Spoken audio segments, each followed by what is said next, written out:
হরিওম। মঙ্গল কুটির পুপুনকি আশ্রম, 16ই আষাঢ়, রবিবার, 1380। কল্যাণী আশু স্নেহের মা, আমার প্রাণ ভরা স্নেহ ও আশিস নিও। তোমার পত্র মধ্যে তোমার মতিচ্ছন্ন স্বামীর ঠিকানাটি তো পাইলাম না। অবশ্য আমি চিঠি লিখিলেই সে তাহার বাঞ্ছিতা নারীকে ছাড়িয়া সুরসুর করিয়া ঘরে ফিরিয়া আসিবে, এমন দুরাশা আমি করি না। তথাপি পত্র আমি তাহাকে লিখিব, এবং আজ না হোক কাল, একদিন না একদিন আমার পত্র তাহার মনের উপরে নিশ্চয়ই কিছু ক্রিয়া বিস্তার করিবে। ঘরে অনুগতা পত্নী থাকিতেও যে কোনো কোনো পুরুষ বাহিরের দিকে ধাবিত হয়, তাহার মধ্যে একটা মনস্তত্ব আছে। একদল পুরুষ আছে যাহাদের ইন্দ্রিয় লিপ্সা প্রবল হইলেও তাহা অপেক্ষা অনেক প্রবল একটি ভাবাবেগ আছে, যাহার নাম জয়েচ্ছা।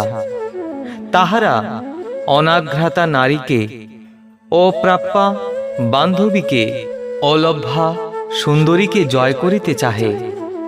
অনেক বিপথগামী পুরুষের পদস্খলনের ইহা গুপ্ত রহস্য।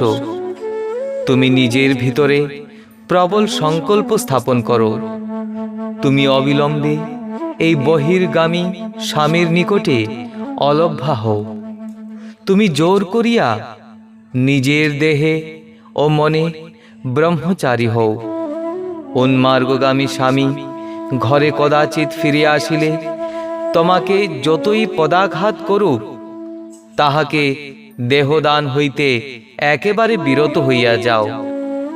সে বুঝুক যে মরিলে বা কাটিলেও তোমাকে বশীভূত করা যায় না। তুমি বশীভূত হইবে একনিষ্ঠ প্রেমের কাছে। অনেক লাঞ্ছনাই তো জীবনে সহিয়াছ মা, সাহস করিয়া আর একটুকু লাঞ্ছনার জন্য প্রস্তুত হও। দেখিও ইহার ফল শুভ হইবে। তোমার দগ্ধোদর পুত্রকন্যাগুলির কথা ভাবিয়া মনে বড়ই ক্লেশ পাইতেছি, কিন্তু তোমার স্বামীকে সংশোধিত করিবার জন্য আজ তোমার বগলামুখী মূর্তি ধারণ আবশ্যক। ইতি আশীর্বাদ স্বরূপানন্দ।